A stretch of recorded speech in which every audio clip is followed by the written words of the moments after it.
Hello friends, welcome back to our channel. Pahalgam ఉగ్రవాద దాడిపై భారత విదేశాంగ మంత్రి జైశంకర్ శుక్రవారం రష్యా విదేశాంగ మంత్రి సెర్గీ లావ్రోవ్తో చర్చించారు.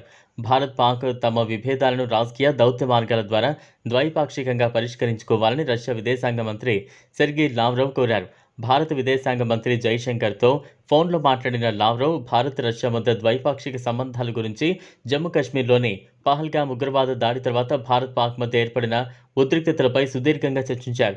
పహల్గామ్లో జరిగిన ఉగ్రవాద దాడి తర్వాత రష్యా భారత్ సహకారం, భారత్ పాకిస్తాన్ సంబంధాల గురించి వారు చర్చించారు.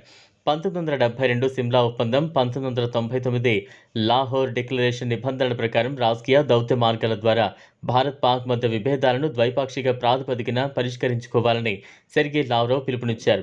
ఈ విషయాన్ని రష్యన్ ఫెడరేషన్ విదేశాంగ మంత్రిత్వ శాఖ విడుదల చేసిన ఓ ప్రకటనలో పేర్కొన్నారు. కాగా పహల్గామ్ ఉగ్రదాడి తర్వాత భారత ప్రభుత్వం పాకిస్తాన్పై పలు చర్యలు తీసుకుంది.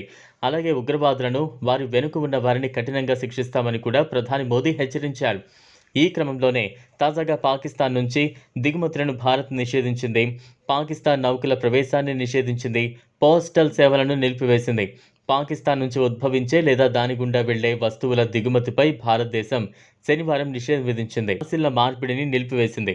ఇదిలా ఉంటే జమ్మూ కాశ్మీర్లోని పహల్గామ్లో జరిగిన ఉగ్ర దాడి తర్వాత భారత్ పాకిస్తాన్ మధ్య తీవ్ర ఉద్రిక్తతలు చోటు చేసుకున్నాయి. ఏ క్షణమైనా భారత ఆర్మీ పాకిస్తాన్లోని ఉగ్రవాద స్థావరాలపై దాడి చేయొచ్చు లేదా రెండు దేశాల మధ్య యుద్ధం రావచ్చు అనే విధంగా ప్రస్తుత పరిస్థితులు ఉన్నాయి. 26 మంది భారత పౌరుల మరణానికి కారణమైన ఉగ్రవాదులపై ప్రతీకారం తీర్చుకుంటాం, వారి వెనుకున్న వారిని కూడా వదిలిపెట్టమంటూ ప్రధాని మోదీ పలుసార్లు తీవ్ర హెచ్చరికలు జారీ చేశారు. సింధు జలాల నిలిపివేత, పాక్ పౌరులకు వీసాల రద్దు, సరిహద్దు మూసివేత, దిగుమతుల నిలిపివేత వంటి చర్యలతో ఇప్పటికే పాకిస్తాన్పై కఠిన వైఖరి అవలంబిస్తోంది భారత్.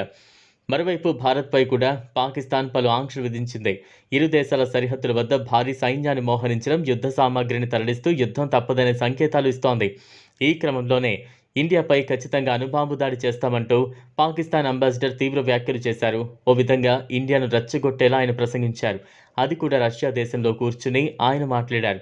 భారత్ పాకిస్తాన్లోని కొన్ని చోట్ల దాడులు చేస్తుందనే సమాచారం ఉందని, అలా చేస్తే భారత్పై అణుబాంబులతో దాడి చేస్తామని రష్యాలోని పాకిస్తాన్ అంబాసిడర్ మహమ్మద్ ఖలీద్ జమాలి అన్నారు. భారత్ దాడి చేస్తే తాము పూర్తి స్థాయిలో దాడికి దిగుతామంటూ వార్నింగ్ ఇచ్చారు. మరి ఈ వ్యాఖ్యలపై భారత ప్రభుత్వం ఏ విధంగా స్పందిస్తుంది, దీనికి పాకిస్తాన్ ప్రభుత్వం ఏ విధంగా వివరణ ఇస్తుందనేది ఇప్పుడు ఆసక్తికరంగా మారింది. ఇప్పటికే రెండు దేశాల మధ్య తీవ్ర ఉద్రిక్తతలు నెలకొని ఉన్న సమయంలో ఇలాంటి వ్యాఖ్యలు సరికావని దౌత్య నిపుణులు అంటున్నారు.